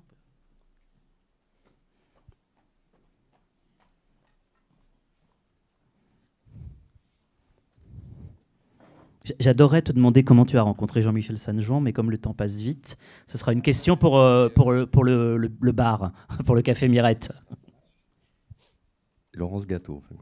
D'accord. Alors, je vous lis, j'ai écrit un petit laïus, ça sera plus simple. Lorsque Laurent m'a demandé de participer à cette soirée en hommage à Jean-Michel, en parlant d'une œuvre de l'artiste, mon choix s'est naturellement porté sur les calligraphies d'humeur, car elles ont une résonance spéciale pour moi. J'ai ouvert la galerie avec une exposition qui était, dont le commissariat était de Jean-Yves Joannet. Elle s'appelait Fiasco. Donc voilà, j'ai une sorte de filiation sans connaître l'artiste, mais ça s'est fait après. Donc la linéarité de son œuvre est exemplaire. Chaque série, ou plutôt chaque fin de série, permet à la suivante de renaître sous une forme nouvelle. L'incompréhension des calligraphies d'humeur souligne l'attitude assez conservatrice d'un milieu de l'art français, fervent d'un postmodernisme radical et allergique à tout usage du pinceau, comme s'il représentait une honte inacceptable dans cette période politisée. Personne ne pouvait imaginer que justement faire de la peinture figurative comme Jean-Michel l'a pratiqué à la fin des années 60 était un acte plus politisé que celui d'utiliser les formes radicales inventées depuis 1962 dans la série des charges-objets. Cela prouvait que l'artiste ne voulait pas s'enfermer dans un club formel et profiter de l'effet de groupe. La nature humaine n'aime pas la singularité. Comment un artiste pouvait, après le coup de génie des charges-objets et des organisations d'espace, produire une série de peintures aussi figuratives que grinçantes. Pourtant, quand Jean-Michel invente les charges-objets et les organisations d'espace, il est le seul à faire cela. Il fut encensé par la critique car il pouvait, à tort, être associé à un héritier de l'avant-garde américaine. C'était mal le connaître et surtout mal connaître le dessein critique de l'artiste envers la société de consommation dans son effet de normalisation. J'insiste sur ce sujet car si on rapproche Jean-Michel à Marcel Duchamp, on s'aperçoit que leurs motivations pour réaliser leurs œuvres ne sont pas issues de la même matrice. Pour l'un, les ready-made sont le produit de la société industrielle, alors que pour l'autre, les œuvres naissent d'une réflexion sur la société de consommation, où l'ouvrier est aussi esclave de l'usine que du supermarché. On peut penser que, pour Jean-Michel, l'artiste est avant tout une personne vivante, singulière. Il est le contraire d'une entreprise qui doit son succès commercial à la répétition de sa marque auprès des consommateurs. La vie du créateur se bonifie par la somme de rêveries d'une réalité duelle composée d'un espace concret et d'un espace imaginaire. Vas-y, zappe un peu sur l'introduction de ça. Voilà. Donc, à gauche, à droite pour vous, c'est ça. Vous avez le premier charge-objet de 62, où on dit beaucoup que Jean-Michel est un arpenteur, et dans son travail et personnel, puisqu'il a beaucoup marché pour ramasser ses cailloux. Et on voit une œuvre qui est constituée d'une sorte de ready-made, une toile non peinte, une toile blanche, sur laquelle il a posé un lacet en cuir qui rappelle donc la chaussure et la marche, mais aussi l'organisation d'espace et la ligne qui va être visible dans quasiment toutes ces calligraphies d'humeur. Et à droite, c'est un charge-objet des années 66, donc presque à la fin, qui est aussi une organisation d'espace et qui va introduire le travail qui va être mis en parallèle. Donc je les ai mis les deux, parce que pour moi, ils sont représentatifs de cette logique de linéarité du travail, comment il se développe d'une façon très précise et efficace. Voilà. Donc cette analyse, hein, on était entre l'espace concret et l'espace imaginaire, cette analyse l'a mené à conduire simultanément des propositions conceptuelles dont l'une correspondait aux canons internationaux du moment et l'autre à ses propres besoins de liberté créative. Entre 68 et 77, il jongle ainsi d'un travail précis et laborieux à celui libre des petits théâtres personnels, réalisés de manière rapide et apparemment chaotique. Je me permets de vous citer Jean-Michel lors de la présentation de la première exposition des calligraphies d'humeur, comme tu viens de le faire. Je le résume plutôt, c'était un fiasco, quoi. Voilà. Personne n'est entré dans la galerie. Il faut se rappeler que c'était interdit de faire cela à l'époque. Donc déjà, le fait d'interdire à un artiste de faire ce qu'il veut, c'est un peu bizarre. De recommencer à utiliser la peinture et qui plus est dans un style figuratif. Voilà. Si on peut les rapprocher de la bad painting américaine, les calligraphies d'humeur sont, au moment de leur présentation, l'antithèse d'un retour à quoi que ce soit. Elles sont sûrement, à leur incompréhension encore actuelle, et leur incompréhension encore actuelle le prouve, plus résistantes et plus engagées que le produit de la horde d'artistes suivant les principes esthétiques négationnistes d'Art Reinhardt, l'art pour l'art, ni subjectif, ni objectif, ni, connaît aujourd'hui une remise en question. Mais c'est ainsi que les artistes français produiront des tableaux à rayures, d'autres par trempage, pliage. Bientôt, le châssis sera nu et la toile libre. Je fais le parallèle avec les pages du Cap d'Agde, car les calligraphies sont un condensé de la nature humaine. Comme le dit Germain Viat dans le catalogue de sa rétrospective au Centre Pompidou, ces sortes de ryakuga japonais illustrent le débat bouffon d'un guignol où rhétorique rime avec trick et nick. Il y a beaucoup de fesses, hein, quand même, beaucoup de sexe aussi. Pourtant, l'artiste s'oblige dans cette série à plusieurs contraintes. Au début, le format est allongé, puis carré, la couleur apparaît dans les premières œuvres et réapparaît à la fin, mais la grande majorité des calligraphies sont en noir et blanc. Elles sont ainsi ouvertes à plus d'interprétations. Dans l'espace du tableau, elles sont organisées à partir d'un coup de pinceau formant une ligne qui sert de fenêtre à un théâtre tout personnel. Les personnages sont placés sur cet horizon en rompant avec les canons de la figuration. Certains sont nus, les corps se frôlent ou s'évitent. C'est comme si le placement des sujets était fait de manière incontrôlée. Mais ils répondent à une exigence de l'artiste de peindre vite et sans repentir des sujets agressifs. Les calligraphies d'humeur ne présentent aucune narration, l'espace-temps y est annulé, comme l'est aussi la perspective et la proportion. Jean-Michel conçoit ses œuvres pendant ses trajets en métro, où les histoires qu'il entend ou voit sont transposées sur la toile blanche, dans un souci conscient de rompre avec le genre figuratif. Bon, il faut imaginer la peinture figurative à cette époque, hein, c'était quand même très, très ennuyeux, car l'espace du tableau, chez Jean-Michel, est un espace de liberté qui s'affranchit de la lourdeur des plans qu'il conçoit pour ses organisations d'espace. Leur ingratitude esthétique ne peut se comprendre qu'en regard de son intention conceptuelle. Ce sont des œuvres composées de signes, un langage issu d'un cerveau libre et motivé par l'inconnu. Elles veulent régénérer les modèles usés. 1969 est la date des premières calligraphies. C'est aussi celle de la naissance de la bad painting. Ce mouvement apparaît en miroir de l'art conceptuel américain, plus rigide et d'une certaine façon plus autoritaire. L'art devrait être avant tout un espace de liberté, à l'inverse de la norme qui s'impose pour appartenir à une chapelle et profiter de l'effet de groupe. J'ajouterai que le panurgisme que Jean-Michel exécrait devrait produire pour un public friand de création un réflexe de méfiance. Il n'en est rien. Être à rebrousse-poil, c'est la punition de la solitude. Cela demande beaucoup de sacrifices et Jean-Michel en a réalisé énormément sans jamais devenir cynique. Il a cru en son travail toute sa vie. L'humour l'a aidé ainsi que quelques personnalités dont certains sont ici présentes. Cet hommage est plus que mérité. Il est maintenant de mon devoir d'essayer de faire comprendre à un monde de plus en plus cloisonné l'importance de la différence, d'accepter ce que l'on ne comprend pas, d'en faire sien tout en le partageant. Voilà. Et donc ce qu'on voit là, c'est un peu la Galerie Germain, mais à Frieze, à New York. Donc on montrait ça, le jeu de topo et les calligraphies. Et les gens, pareil, ne voulaient pas, ils ne regardaient pas par la fenêtre, mais ils ne voulaient pas marcher sur la moquette, ils ne voulaient pas rentrer. Et on avait fait un accrochage un peu comme le métro à Paris, quoi. Donc que des petits wagons, les personnages. Voilà. Et les seules personnes qui venaient demander pensaient que c'était un jeune artiste californien.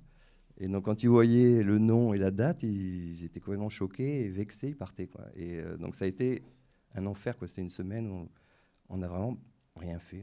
On a dû rencontrer 10 personnes, je pense, non des Européens et quasiment aucun Américain. Donc un autre fiasco de plus. Mais que tu vas continuer à montrer, les calligraphies du monde. Mais j'adore. Mais elles résistent. Elles sont formidables parce que... Ce qui est frappant, c'est que moi qui suis là, on voit que la ligne que l'on trouve, la ligne noire ouais. des calligraphies d'humeur, tu la retrouves sur le jeu de topo. Ouais. C'est vraiment la ligne qu'on voit là. Mais tout est lié. Et regarde, continue. Donc voilà. Et donc là, on est en 78, donc premier espace peinture. Et c'est presque la même technique de représentation des calligraphies d'humeur, avec ce portrait, ce visage qui apparaît dans une des montagnes, et qui absorbe aussi les organisations d'espace avant, avec ce que tu as montré sur la tour Montparnasse ou le Vésuve, avec ses aplats de couleurs, ou ses vinyles. Donc une sorte de... Encore une fois, casser les codes et inventer une esthétique qui a vraiment du mal à être acceptée, quoi. C'est juste, en 2022, toujours incroyable.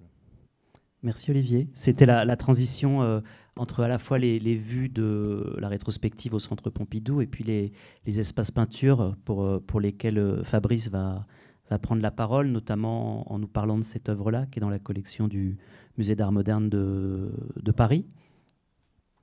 Si vous voulez réagir à des propos qui ont été tenus ou ajouter quelque chose, vous êtes évidemment le bienvenu. Alors c'est tout à fait dans la ligne, effectivement, c'est le moins qu'on puisse dire, mais c'est tout à fait dans la ligne des calligraphies d'humeur. qui ont effectivement été un énorme scandale. Et lui, quand il en parlait, il disait que vraiment, ça a été le moment de rupture avec le public et la scène artistique. C'est-à-dire c'est à partir de là que les gens ne lui adressaient plus la parole, qu'il n'a plus aucune commande, quasiment plus fait aucune vente, bien qu'il y ait eu des ventes qui ont été faites, parce que j'ai retrouvé dans des collections privées prestigieuses une calligraphie d'humeur, une seule calligraphie d'humeur un jour, sans comprendre très bien comment elle était arrivée là. Mais c'est vraiment les calligraphies d'humeur qui ont complètement basculé en fait cette carrière, qui était une carrière extrêmement, je crois, à succès dans les années 60 et jusqu'au début des années 70. Et quand les gens se sont rendus compte qu'il avait fait ça, c'est-à-dire les calligraphies d'humeur et cette peinture, il est totalement devenu une personne, une sorte de personne indésirable.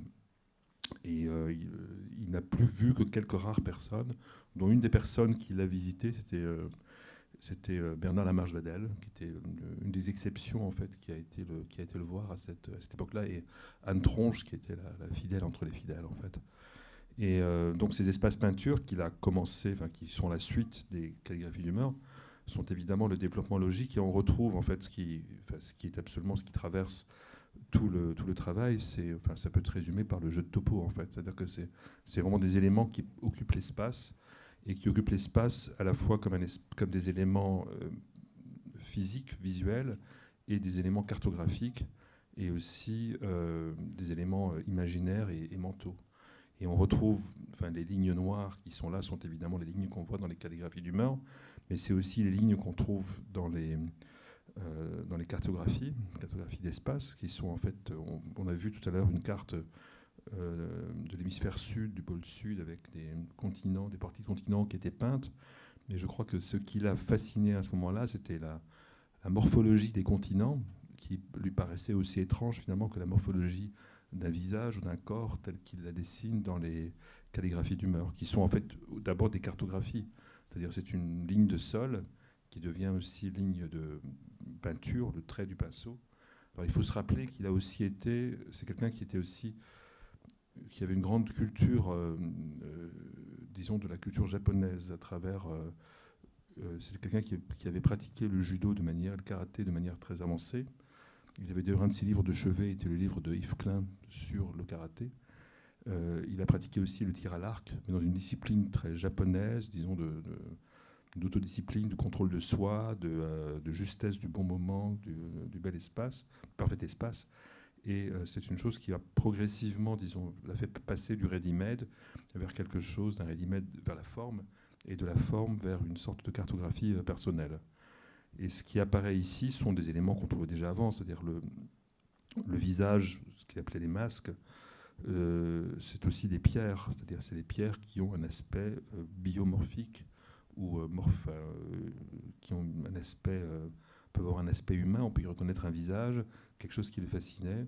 On y retrouve évidemment les paysages, c'est-à-dire les paysages d'arbres dessinés de manière un peu humoristique, sont en fait de véritables arbres qui créent une perspective. Le plastique qu'on trouvait tout à l'heure dans le projet génial de la tour Montparnasse, on regrette qu'il n'ait pas été réalisé, de la non-tour Montparnasse, on regrette qu'il n'ait pas été réalisé, on le retrouve ici dans cette peinture figurée, ça non pas pratiquée mais figurée, mais dans le projet c'était du plastique, qui étaient déjà une forme de figuration de la couleur. Et tout ça a une assez grande cohérence, mais c'était totalement incompris à l'époque. Les gens voyaient de la peinture et ne voyaient pas que c'était de l'espace, en fait. Et pour lui, c'était quelque chose qui continuait son travail. Ce qui est frappant, c'est qu'il soit arrivé à le faire avec une telle détermination, c'est-à-dire en étant absolument certain de ce qu'il faisait. Et peut-être qu'à partir de ce moment-là, à partir des années des calligraphies d'humeur, qui sont au début quelque chose qui hésite un peu entre la grande peinture et le dessin de presse, que ça lui permet d'entrer dans un autre univers.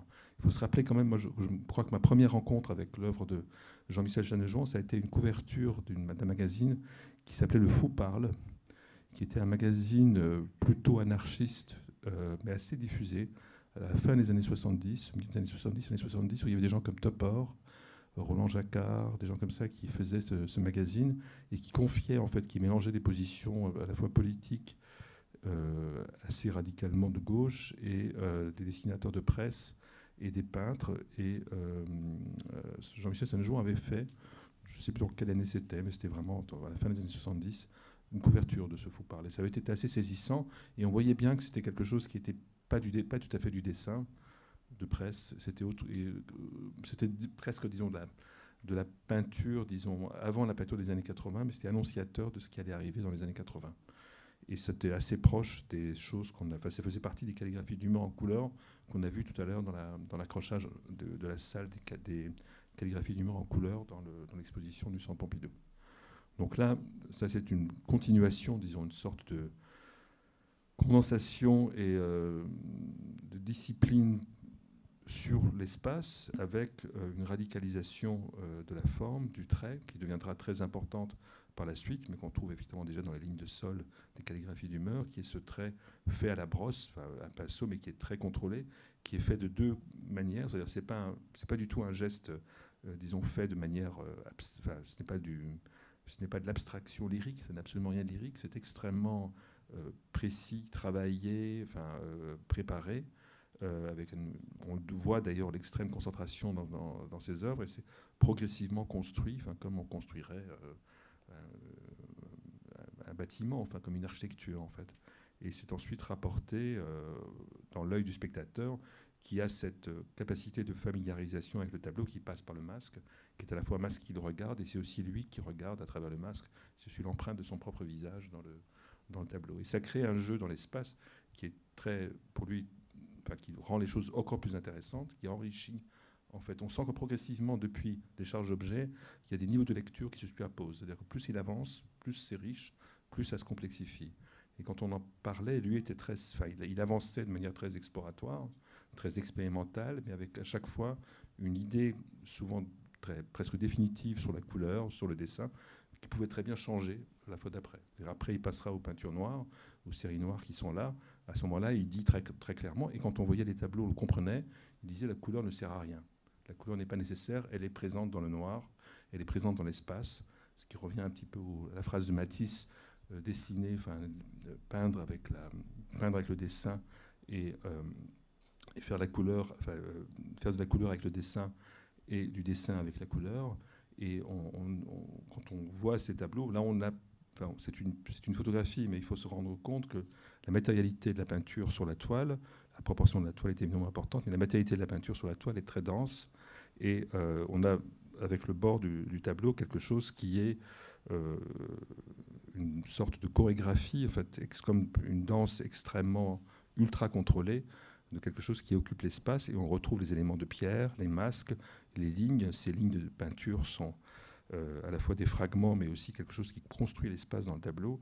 C'est vraiment à chaque fois quelque chose qui est à la fois de l'ordre du paysage, qui est à la fois un paysage, une peinture héroïque, c'est-à-dire des figures qui, comme dans la peinture ancienne, s'entretiennent entre elles, créent une histoire qu'on ne comprend pas, mais qui est une histoire de corps dans l'espace, d'être dans l'espace. Et c'est aussi à ce moment-là, progressivement, il lui entend dialoguer de plus en plus avec la peinture, de toute l'histoire de la peinture. C'est-à-dire qu'il regarde à partir de là, de manière très précise, à travers les livres d'art, à travers ce qu'il voit dans les musées, il essaie de faire une sorte d'espace qui recouvre toute l'histoire de la peinture, de Lascaux, c'est une chose qu'il évoquera, de Lascaux jusqu'à aujourd'hui. Et ça crée aussi une temporalité qui, à mon avis, est sensible dans cette peinture. C'est-à-dire que ce n'est pas seulement une peinture de l'instant aboli, c'est aussi une peinture de tous les instants et de toute l'histoire, en fait, qui a une extraordinaire ambition. Et c'est évidemment quelque chose qui est, quand on est face à ces choses-là, cette sorte de condensation, de cristallisation de l'histoire de la peinture, de l'histoire de l'instant, de temps différents qui se recroquevillent, qui se condensent et qui s'articulent sur cette surface, est quelque chose d'assez extraordinaire. Et c'était une chose qui était, à ce moment-là, particulièrement invisible. C'est-à-dire on ne pouvait pas percevoir, on ne comprenait pas ce qui se passait. Merci beaucoup. J'ai mis quelques autres vues aussi pour ce que vous disiez justement sur ce rapport entre des figures entre elles et puis des visages et des paysages et de différentes manières d'inscription. Ça passe aussi par ce rapport beaucoup entre la sculpture et la peinture, qui est sans doute l'un des axes primordial du travail de Jean-Michel Sanjuan, ici avec une sélection de vues d'une exposition qui s'appelait Beyond Color, à la galerie Art Concept. Ça me permet d'arriver à la dernière partie de notre soirée. Ici, donc, c'est une photo de Jean-Michel dans l'exposition au hangar à bananes à Nantes en 2011, qui me permet juste de lire le témoignage de Laurence Gâteau, qui avait organisé cette exposition, qui parle aussi de sa première rencontre avec Jean-Michel. Avant de vous donner la parole, Henri Griffon, comme quelqu'un qui a suivi le travail de Jean-Michel depuis longtemps. Donc Laurence Gâteau, qui était directrice du FRAC Pays de la Loire et qui avait organisé cette exposition en 2011.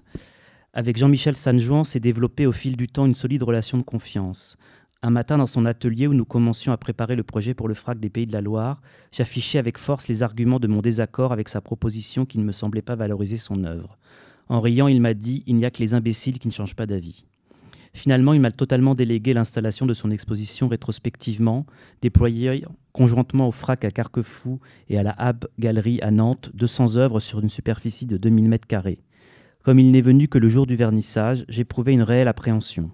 Il est arrivé figé, dans une impassibilité qui n'a contribué qu'à accentuer mon malaise. « Ils sont pas mal, ces jeunes artistes », m'a-t-il dit avec un sourire complice. « Eh bien, je ne les connais pas tous, lui ai-je rétorqué.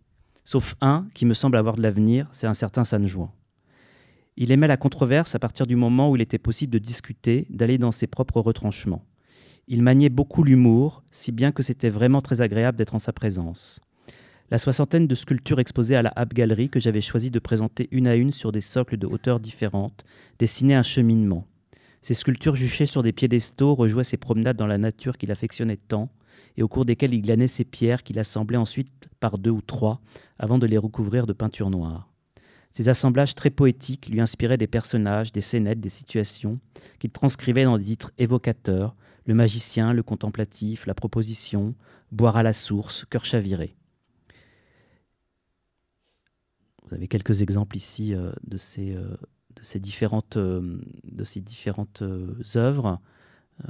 Et je passe assez vite pour rejoindre le propos de Laurence Gâteau.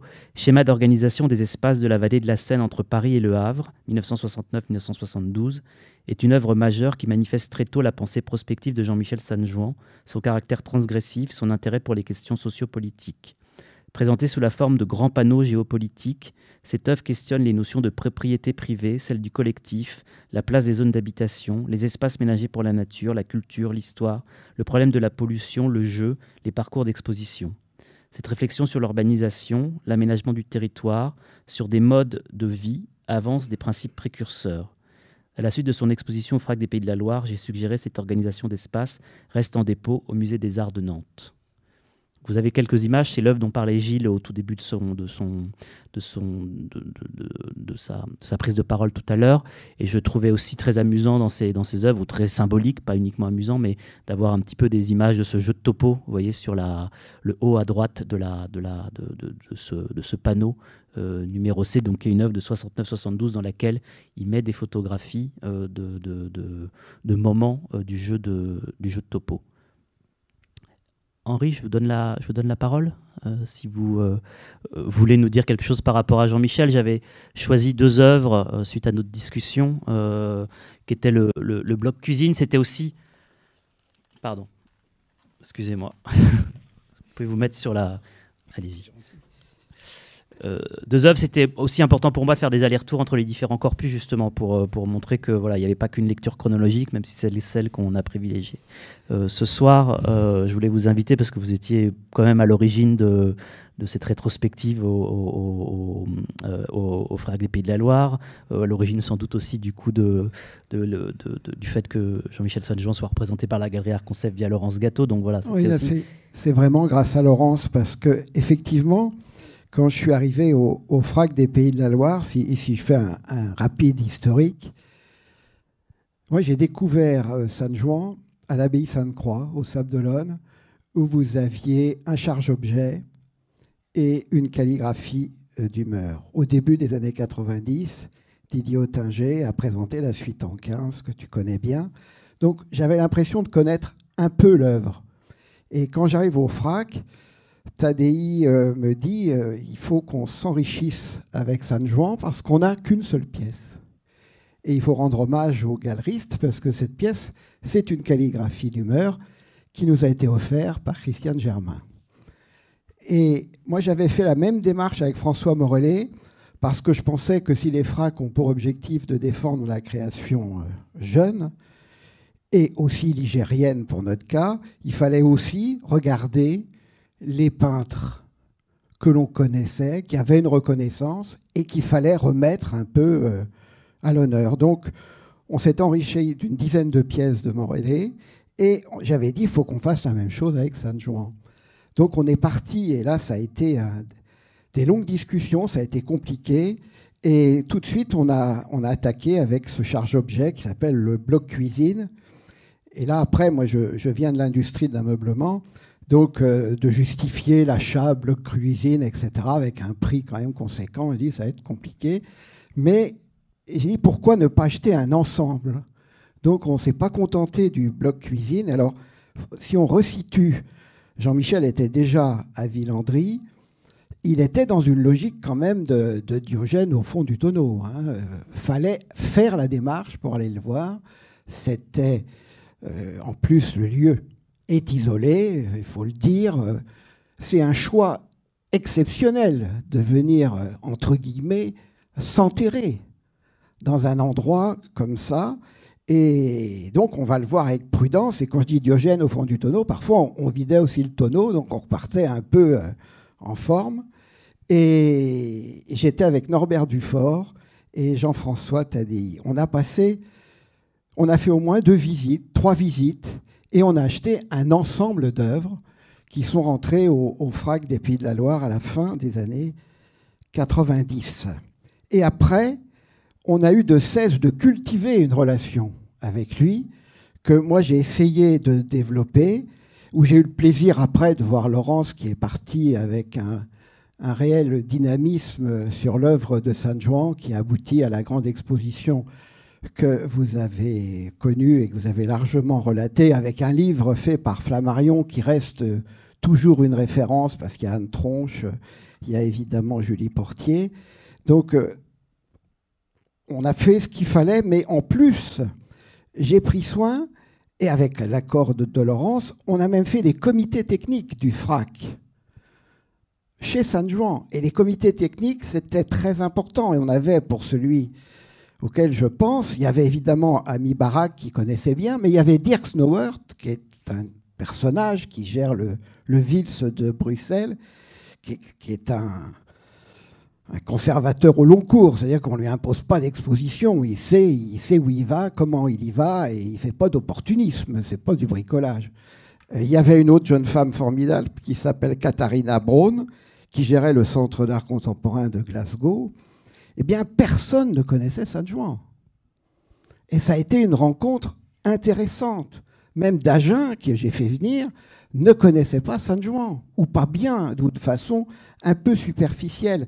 C'est pour dire à quel point on a affaire à un homme qui s'est concentré qu'à son travail et qui n'a pas regardé autre chose. Il y a une autre anecdote qui est très belle. Dautel, qui était le directeur de l'école des Beaux-Arts d'Angers, fait une exposition San Juan avec les pierres et présenté comme une table géométrique sur une table d'orientation, avec toute une série de pierres blanches à même le sol, et dit à Jean-Michel, après avoir discuté longtemps, ce serait bien que vous veniez en parler aux élèves.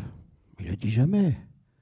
Je dis non, qu'ils s'intéressent, qu'ils regardent, qu'ils apprennent, qu'ils lisent, mais comptez pas sur moi pour faire du prosélytisme sur mon travail. Ça montre bien à quel point il était préoccupé que par son travail, et que le rôle social ou la place sociale de l'artiste dans la vie artistique, sociale, il s'en moquait complètement. Il y a peu d'artistes qui ont eu le courage de s'isoler à ce point du monde culturel pour se concentrer qu'à leur travail. C'est ce qui explique d'ailleurs une certaine... et un travail que Olivier t'a pris en charge de reconnaissance. On a besoin de le faire connaître, on a besoin. Et maintenant, et moi j'en suis convaincu, il y a une phrase qui dit que le temps ne consacre que ce qu'il a contribué à édifier, donc il va falloir laisser au temps le plaisir d'installer l'œuvre dans la réalité artistique d'une époque qui ne vieillit pas. C'est une œuvre qui reste intemporelle. Autant il fallait, comme Duchamp le disait, que l'œuvre soit datée du moment présent, autant quelque part, quand l'œuvre dépasse le moment présent, elle devient une œuvre universelle, et on est tout à fait dans cette logique avec San Juan. Alors, je ne veux pas être trop long, mais pour... Mais moi, je vais vous faire parler de cette œuvre-là aussi. Oui, ça c'est formidable, le magicien. Si vous regardez... oui, c'est le magicien qui est à Rennes. Et si vous regardez cette œuvre, le grand plaisir de Jean-Michel, c'était de partir sur son chemin de halage. Il choisissait les cailloux. Et les cailloux, il les choisissait et il les assemblait. Fabrice a tout dit sur l'enjeu de l'espace, sur l'enjeu de la sculpture et sur ses équilibres. Il faut même dire d'ailleurs comment les calligraphies d'humeur sont généralement soclées. Toute l'œuvre est pratiquement soclée comme une sculpture. C'est assez révélateur. Et d'ailleurs, il a fait peu de pièces monumentales à partir de ces petites sculptures. Et il y a celle-là qui est à Rennes. Je crois qu'il y en a une moyenne qui est au FRAC Île-de-France. Et quand il a fait celle-ci, ça m'avait marqué. Il m'avait dit, je veux, et c'était une exigence importante, ça a dû être fait par la fonderie Coubertin, donc des gens tout à fait sérieux, je veux que ma grande sculpture reprenne toutes les aspérités de la petite sculpture. C'est-à-dire qu'il ne fallait pas, comme c'est le cas sur une pièce monumentale, sur une pierre monumentale, il ne fallait pas qu'il y ait d'érosion du temps. Le temps ne devait pas paraître, c'est ce qui explique que si vous regardez bien, vous avez toutes les petites aspérités qui donnent un relief très particulier à cette sculpture qui ne pourrait pas exister dans la réalité parce que sur des pierres comme celle-là, il y a du frottement, il y a de l'usure et ça disparaît. Et il avait eu des discussions très poussées avec la fonderie pour bien expliquer que la plus petite ciselure de la pierre devait apparaître sur la sculpture. Donc, j'ai vraiment le sentiment que, avant tout, c'est une œuvre de sculpteur et c'est une œuvre qui se place dans des espaces et que c'est le travail de l'espace qui l'a intéressé. Merci beaucoup. Je voudrais juste terminer.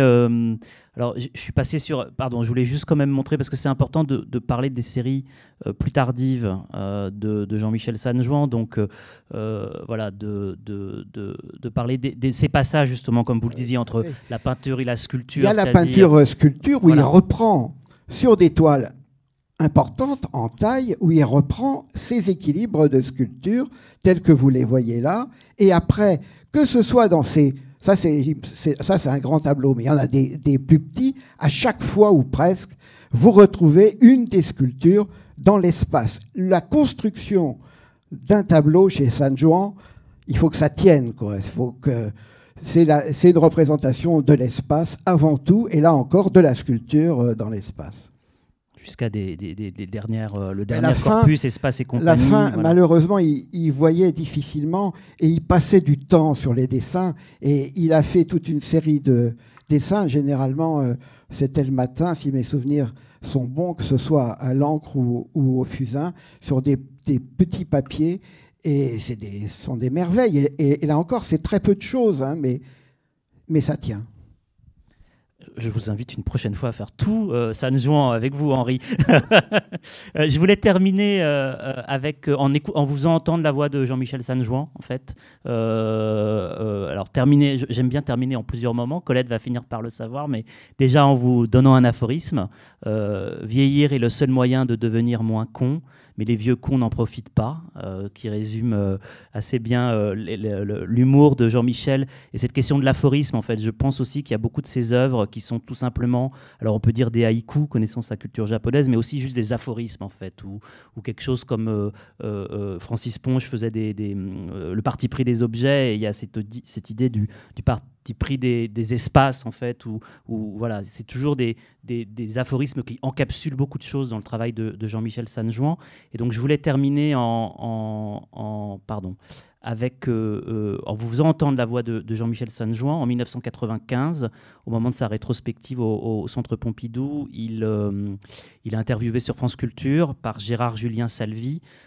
C'est le début, mais vous allez voir le personnage qui correspond à ce qu'on a dit aujourd'hui. Et puis pendant ce temps-là, le diaporama va passer de manière automatique pour que vous puissiez revoir les images qu'on a peut-être passées un petit peu plus rapidement. Juste avant d'entendre Jean-Michel, comme ça on terminera avec lui, je voudrais remercier tout le monde, Fabrice, Gilles, Henri, Michel, Olivier, Ludovic Saint-Jouan qui est là dans la salle, Évariste pour le prêt du jeu de topo, Colette, Inès, Paul, Marie, et on peut écouter Jean-Michel.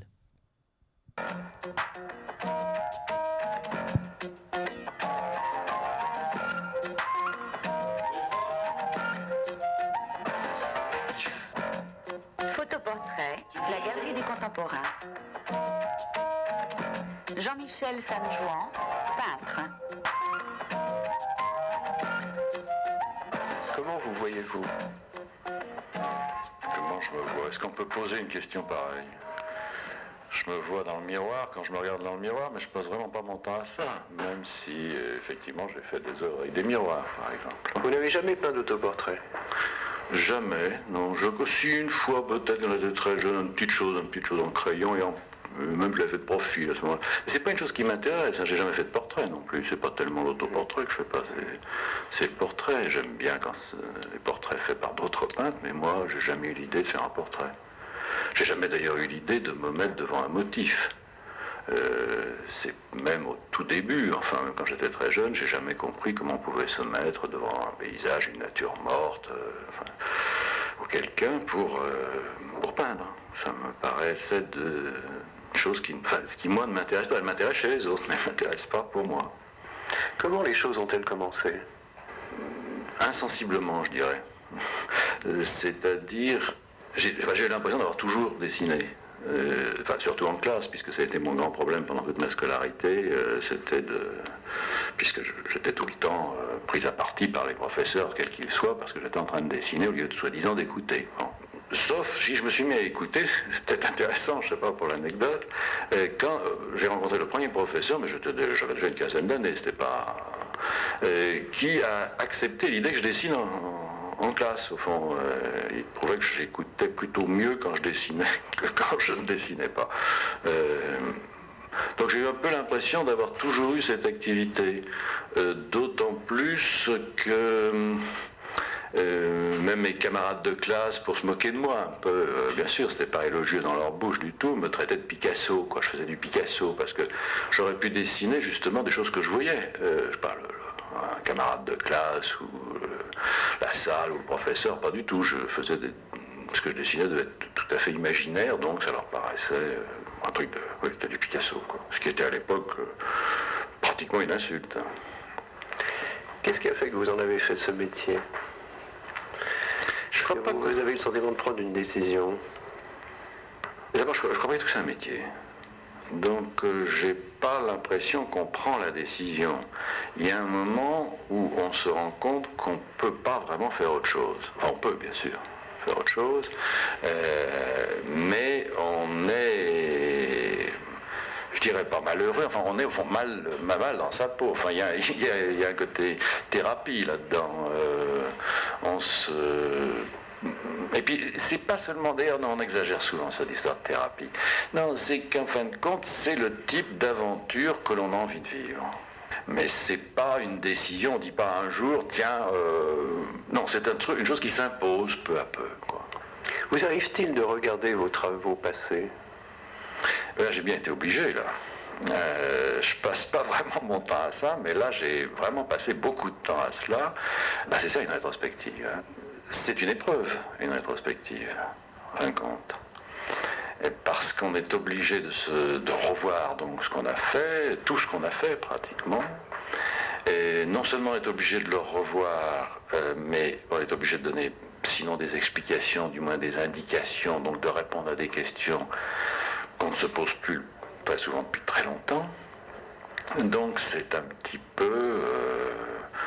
Oui, c'est une épreuve, mais c'est une épreuve que j'ai voulu, hein, que j'ai souhaité, disons voulu, non, ça ne dépendait pas de ma volonté, mais que j'ai souhaité, dont j'ai éprouvé le besoin. J'avais besoin de faire cette rétrospective, c'est-à-dire de montrer toute l'évolution de mon travail. À l'occasion de cette rétrospective, est-ce qu'il y a une cohérence qui vous apparaît flagrante ou pas?